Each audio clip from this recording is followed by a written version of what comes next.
Anak-anak, kalian sudah siap untuk mengikuti ibadah online?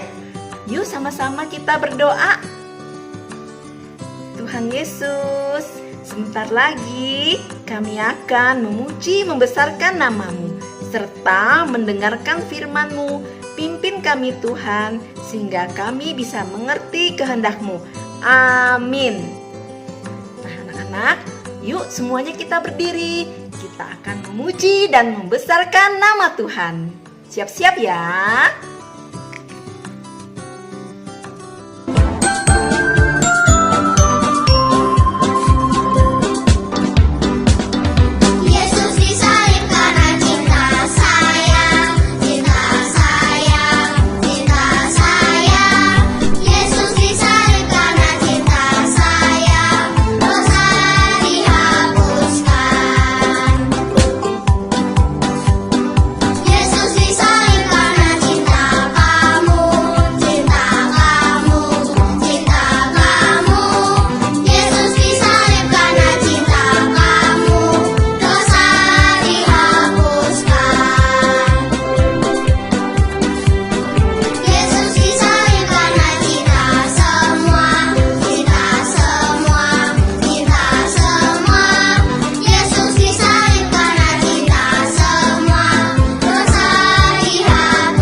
Cerita Paskah, pengorbanan Yesus Kristus. Ini adalah Yesus. Yesus adalah anak Allah, penyelamat umat manusia. Ketika Yesus berada di bumi, ia selalu menceritakan tentang kasih Allah. Ia menyembuhkan orang sakit, ia melakukan banyak mujizat, ia menenangkan badai, bahkan ia membangkitkan orang mati.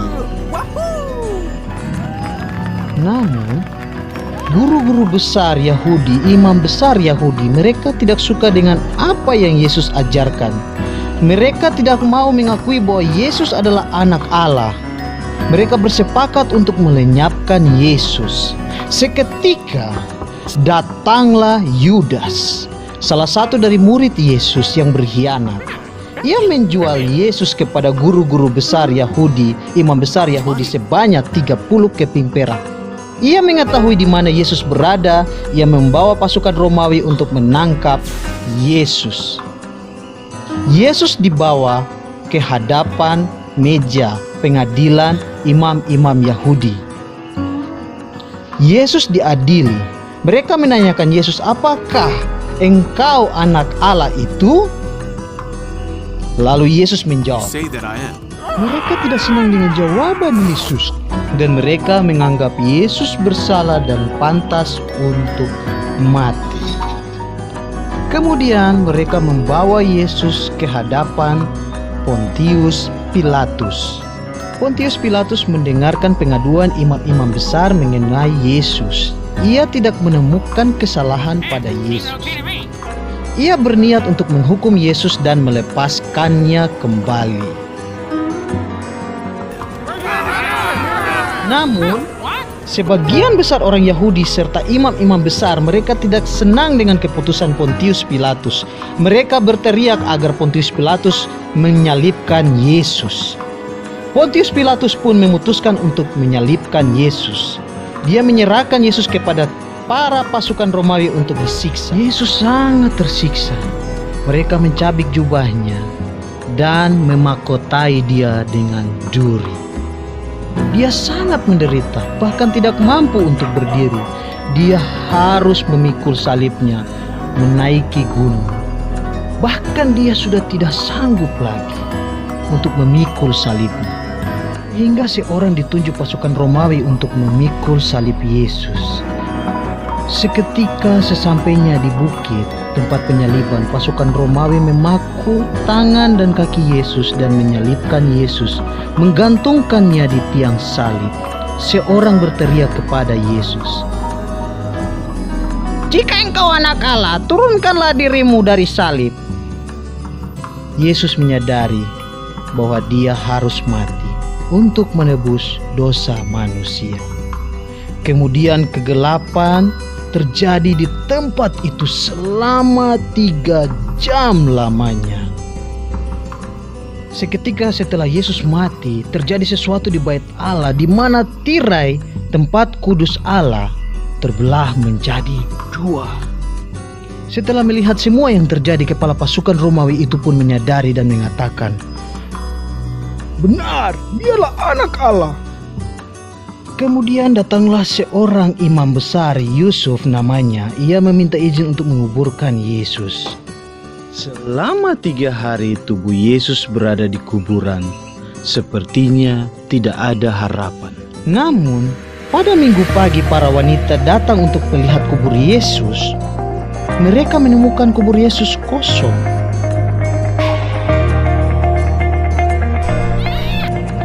"Jangan takut," kata malaikat itu. "Dia tidak di sini, dia telah bangkit," kata malaikat itu. Kemudian mereka mengingat perkataan Yesus bahwa Yesus akan bangkit pada hari ketiga. Dan mereka pun berlari kepada murid Yesus, mengatakan kepada mereka apa yang mereka lihat dan mereka dengar. Dan Yesus pun bersama-sama dengan mereka selama 40 hari lamanya.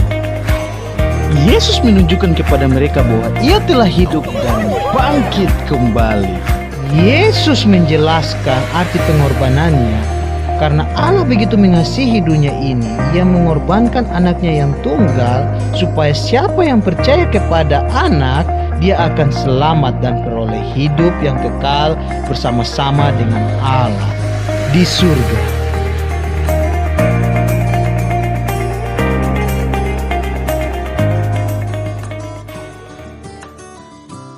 Hai anak-anak, apa kabar? Kangen gak sama Tante? Udah lama ya kita gak ketemu ya. Tante kangen sama kalian. Perkenalkan, nama aku Casey. Hai anak-anak, tadi kan Tante Yang udah ke taman nih, cari telur. Karena kita merayakan Paskah. Oh iya, selamat Paskah anak-anak.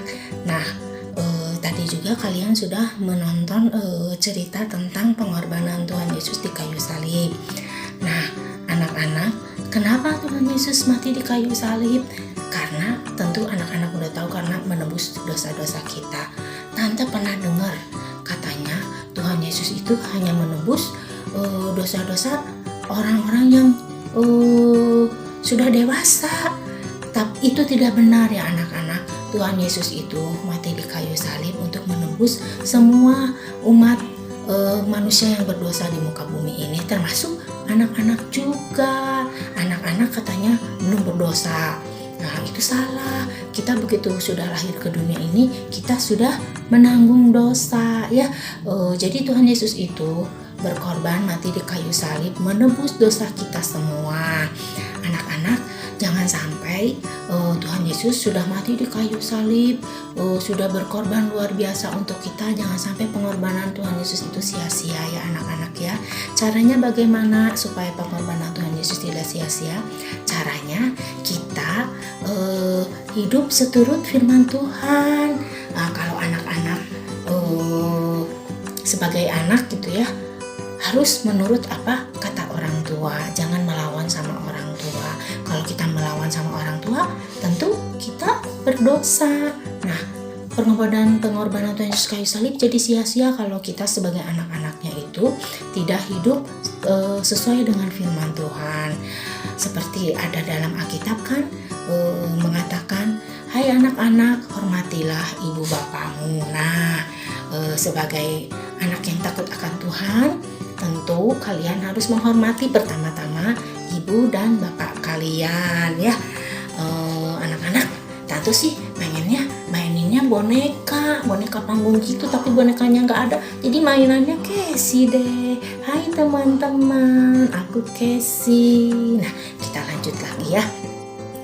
Anak-anak, Tuhan Yesus itu pada saat disalib di kayu mati di kayu salib itu, sebetulnya Tuhan Yesus bisa loh menghindar, bisa untuk melawan, tapi Tuhan Yesus tidak lakukan karena Tuhan Yesus ingin menuruti apa yang sesuai dengan kehendak Bapaknya yang di surga gitu. Untuk menebus dosa kita semua. Seharusnya yang dihukum itu kita semua, tetapi Yesus mau menggantikan posisi kita. Dia mau menderita di kayu salib untuk menggantikan hukumannya atas kita. Kita yang harusnya dihukum jadi nggak dihukum, jadi Tuhan Yesus yang sudah menebus di kayu salib. Nah, anak-anak, ingat ya, pengorbanan Tuhan Yesus itu sangat besar. Oleh karena itu, kalian harus menghargai pengorbanan Tuhan Yesus itu. Caranya yaitu jadi anak yang pintar, jadi anak yang manis, jadi anak yang patuh pada orang tua, jadi anak yang rajin ke gereja, jadi anak yang rajin berdoa, rajin beribadah. Nah, anak-anak, gampang kok untuk mengikut Tuhan Yesus itu, nggak ribet-ribet. Jadi anak yang menurut aja, yang rajin, yang selalu berdoa kalau mau tidur, bangun tidur mau berdoa, mendoakan kedua orang tua. Nah, itu pun sudah salah satu ciri anak yang takut akan Tuhan. Nah, anak-anak, ingat ya, selama sekarang kita nggak beribadah ke gereja, anak-anak nggak boleh main keluar ya, cukup main di dalam rumah saja, jangan pergi kemana-mana supaya aman ya. Kalian tahu kan saat ini sedang banyak orang-orang yang terkena penyakit karena virus. Supaya kalian nggak kena virus, kalian diam di rumah ya, main sama kakak, main sama adik, main sama mama, main sama papa. Jaga kesehatan ya anak-anak. Tante kangen kalian. Tante berdoa supaya virus ini supaya cepat berlalu dan kita cepat kembali ibadah di gereja ya anak-anak. Selamat pagi anak-anak. Ingat, jangan keluar rumah. Dah teman-teman. Nah, anak-anak, kita sudah mendengarkan firman Tuhan. Yuk kita sama-sama untuk membacakan ayat hafalan. Kita buka di Alkitab kita, 2 Korintus 5 ayat 21. 2 Korintus 5 ayat 21. Mari sama-sama kita membacakan ayat hafalan. 2 Korintus 5 ayat 21. Dia yang tidak mengenal dosa telah dibuatnya menjadi dosa karena kita, supaya dalam Dia kita dibenarkan oleh Allah. Satu kali lagi ya. 2 Korintus 5 ayat 21. Dia yang tidak mengenal dosa telah dibuatnya menjadi dosa karena kita, supaya dalam Dia kita dibenarkan oleh Allah. Nah, anak-anak, dapat diulang di rumah sendiri ya. Sekarang Tante mau ajak kalian untuk melakukan aktivitas menggambar dan mewarnai telur Paskah. Yuk kita siapkan peralatan dan pensil warnanya. Kalian boleh menggambar bebas. Kakak, papa, dan mama boleh membantu kalian. Yuk kita lihat video berikut ini.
gambarnya sudah selesai. Jika anak-anak sudah selesai mewarnai, jangan lupa kirim foto hasil karya kalian ke WA Grup Matius sebagai absensi kehadiran bahwa kalian sudah ikut ibadah KAA online dan juga untuk pengumpulan reward point. Nah anak-anak, ibadah kita sudah selesai. Yuk sekarang kita berdoa. Tuhan Yesus, terima kasih atas pengorbananmu di atas kayu salib. Engkau rela mati untuk menebus dosa kami. Dan Engkau telah bangkit menang atas maut dan dosa. Kami sungguh bersyukur atas kasih karunia yang telah Engkau berikan kepada kami. Amin. Nah, sampai di sini dulu anak-anak. Tetap sehat, tetap semangat. Sampai jumpa minggu depan. Dadah.